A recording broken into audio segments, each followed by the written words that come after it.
Hello and welcome back to my new EKG educational tape. This is the ECG tracing, okay? And this is the normal beating heart. Note the sinoatrial node, the atrioventricular node, bundle of Hayes, and the bundle branches. So this is the P wave, which represents the atrial impulse. And this is the QRS complex, represents the ventricular impulse.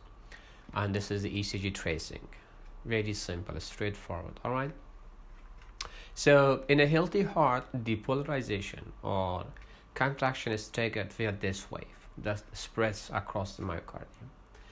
The impulses are then generated by the sinoatrial node in here and spreads across the atria, moving cell to cell. It is then conducted to the ventricles by the atrioventricular node, all right? Then the impulses run down to the bundle of Hayes and up to the Purkinje fibers, causing contraction as it goes. This impulse allows the heart to beat in a synchronized fashion, all right? First the atria and then the ventricles. All right, now let's talk about the heart block. As most of us we may know, heart block has 3 degrees, okay? Actually, the atrioventricular block has 3 degrees. We have the first degree heart block, we have the second degree heart block, which is divided into 3 parts. We have type 1, type 2, and one little more thing that we call it the 2-to-1 ratio. And also we have the third degree heart block, all right? So heart block or AV block is any instance where these electrical impulses that were generated in the SA node and run through or get entrapped anywhere in the conducting system, okay? Resulting usually in abnormal cardiac output. From our physiology, we know that cardiac output is equal to heart rate times stroke volume.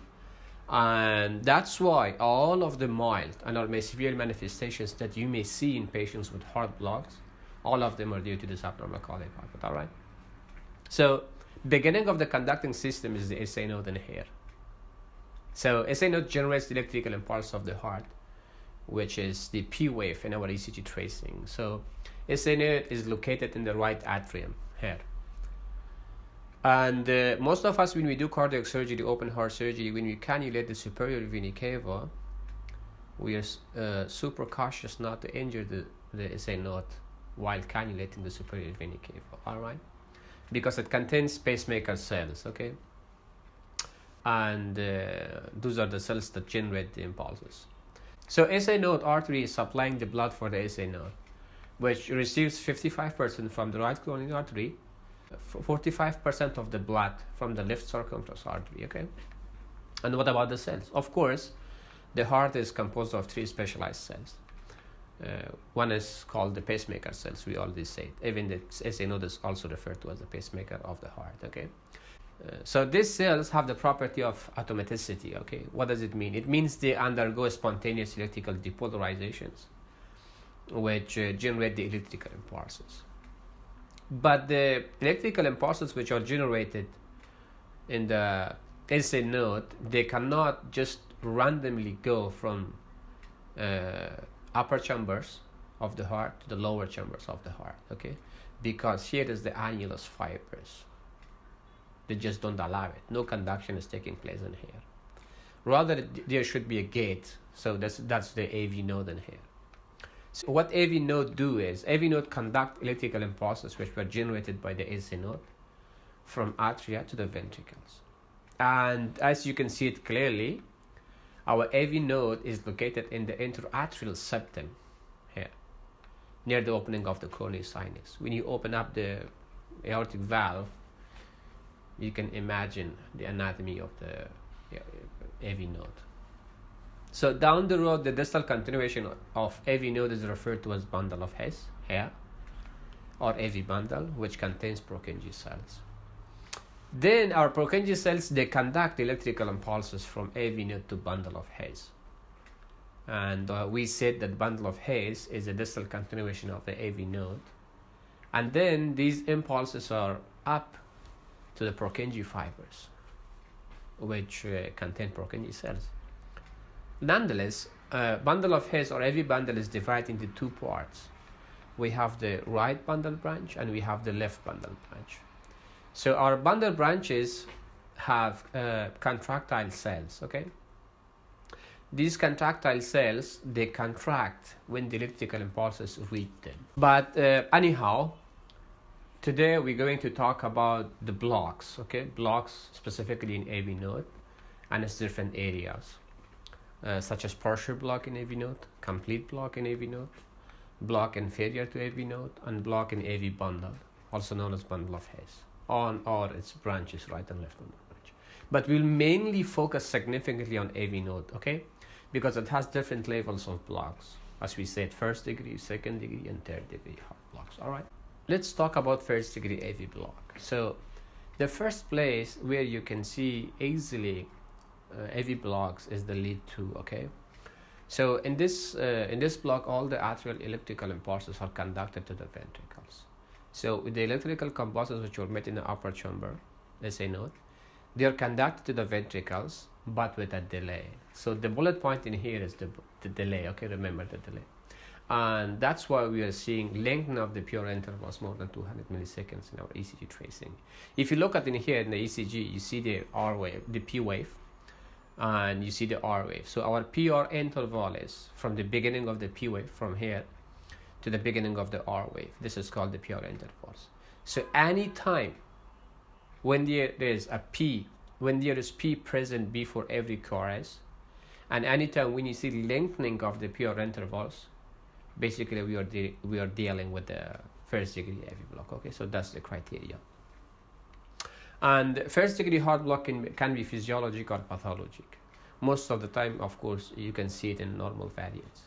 But when it goes to the second and third degree heart blocks, they are mostly pathologic, which are the result of degeneration in the conducting system seen in aging, or as in drug toxicity like beta blockers, calcium channel blockers, digoxin, amiodarone, mostly seen in adults, and as in congenital, seen in children, okay? First degree heart block has no relationship with the ischemia, and so it usually has a benign presentation which doesn't require any treatment. That's not bad. This is not evil, okay? We just leave it alone. That's all right. So in this slide, let's talk about second degree AV block or second degree heart block, okay? As we have already discussed, second degree AV block can be type 1 and type 2, okay? Type 1 is sometimes referred to as Mobitz 1, or some people are calling it the winky back. So in Mobitz 1, only few atrial impulses are conducted to the ventricles, and therefore some P waves or few P waves are followed by Cure's complex hits and some are not, all right? So as we said, only little electrical conductions are taking place, and that's because the node is not totally blocked, okay? We are now talking about the AV node, the damage exactly on the AV node. So there is only a little partial block to the AV node, and this is susceptible to parasympathetic innervation, okay? See, there is a P wave before every QRS, okay? P wave QRS, P wave QRS, P wave drop beat. So this is called the drop beat or escaping beat. Escaping beats can be easily heard with a stethoscope listening to the chest of the patient. Even normal variants may present with second degree heart block, but exactly like first degree heart block, but acute myocardial infarction, rate controlling medications like calcium channel blockers are the most common cause of second degree heart block, all right? Patients may be hemodynamically unstable in Mobitz 1, and that means they present with lightheadedness, palpitations, dizziness, syncope, and hypotension. All of these symptoms are because of low cardiac output. And in this case, we start to treat the patient with 0.5 milligram of atropine. Please do not exceed the dose of milligram more than 3 milligram, all right? If it doesn't work, do a temporary pacemaker. Some patients may be asymptomatic or may present with transient symptoms. In both of these cases, the patient doesn't require treatment. One little more thing that we're going to touch on it is the C to S ratio. C is circle and S is series. C represents P wave, S represents QRS complexes. So if you look in this ECG tracing, we see there is a P wave followed by a QRS. There is another P wave followed by another QRS. There is a P wave, but there is no QRS. There is a drop beat. So we have 1P, 2P, 3P, and 1 drop beat. So we say that this is 3 to 1 ratio. It means after 3 P waves, we have one QRS drop. All right, let's talk about second degree heart block type 2, which is also known as Mobitz 2. Okay, so even in Mobitz 2, like Mobitz 1, only some of the atrial impulses are conducted to the ventricles. Okay, therefore, again, only some of P waves are followed by QRS complexes, and some are not. Mobitz 2 doesn't happen at the AV node like Mobitz 1. Okay, rather it occurs inferior to the AV node. That's why sometimes we refer to as infrahasian. And so it has no parasympathetic innervation. And that's the reason we see normal PR interval, but there is a drop beat, okay? And you may also see widening of the QRS complex because of exactly the same reason. So the location of Mobitz 2 can be either within bundle branches, fascicles, or within Purkinje fibers. But remember that it is not happening at the AV node like Mobitz 1, okay? And see, in this ECG tracing, there is a P wave before every QRS, okay? But there is no QRS after every P wave. It means it's exactly like Mobitz 1. There's a drop beat. This is called a drop beat or escaping beat that we already discussed about it. So what's the difference between the Mobitz 1 and Mobitz 2? The first difference is Mobitz 1 is happening exactly AV node. Mobitz 2 is not happening exactly on the AV node. It happens inferior to the AV node, okay? The second one, in Mobitz 1, we looked at the pure intervals, and there was lengthening of the pure intervals. It means the pure intervals were getting longer, and then there was a beat, a drop beat, okay? And then there was a drop beat, okay? In Mobitz 2, our pure intervals, they are not getting longer, okay? There is a drop beat, exactly like Mobitz 1. But our pure intervals are all constant, are all the same. You see, look at in here, PR, same. PR, drop beat, the same. PR, same. P drop, same. PR, same. PR, same. So what I'm trying to say in here is all our pure intervals are constant. They are not getting longer. They're all the same. Then there's a drop beat, okay? Mobitz 2 is evil. It's really bad. So why? Because it can progress to third degree AV block, and that's why great attention should be taken to avoid it, even with asymptomatic patients. So we right away start to give atropine. If atropine doesn't improve patients' symptoms, we go to do a transient pacemaker. Pacemaker is indicated even in asymptomatic patients. All right. We come to the last one, the third degree AV block. Okay. So in third degree AV block, there is no impulse conduction at all between upper and lower chambers of the heart, okay? So P waves have no relationship with QRS complexes. This is known as the AV dissociation, all right? If you see in this ECG tracing, we're dealing with the third degree AV block. You can see easily differences between atria and ventricles. But you see it's a regular ECG. And you see P waves are all present, okay, and they're normal. But if you look, our pure intervals, they're different. We have different P waves and we have different QRSs, all right? Even we have the QRS complex, it is totally fine. And we don't have the drop beat, okay? That's the take-home message. We don't have the drop beat in our third degree AV block, okay?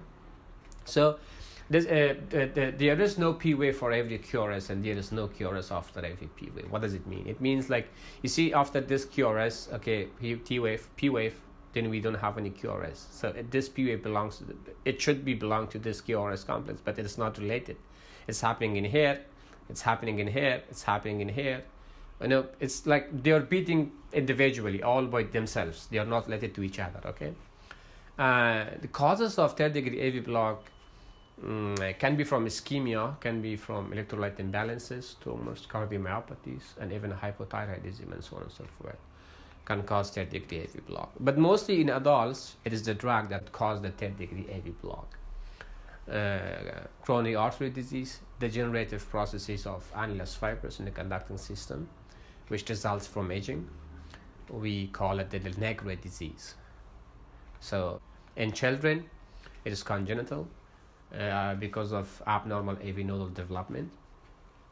So these patients cannot have a good cardiac output at all. because atrial ventricles are beating individually all by themselves. There is no connection between them. Please try treatment with the atropine and do a permanent pacemaker no matter what. Okay, and this was the end of AV Block. Hope you enjoyed the journey, and please, there are some conclusions and summaries. You can follow them, and don't forget to subscribe. Thank you for watching. See you next day.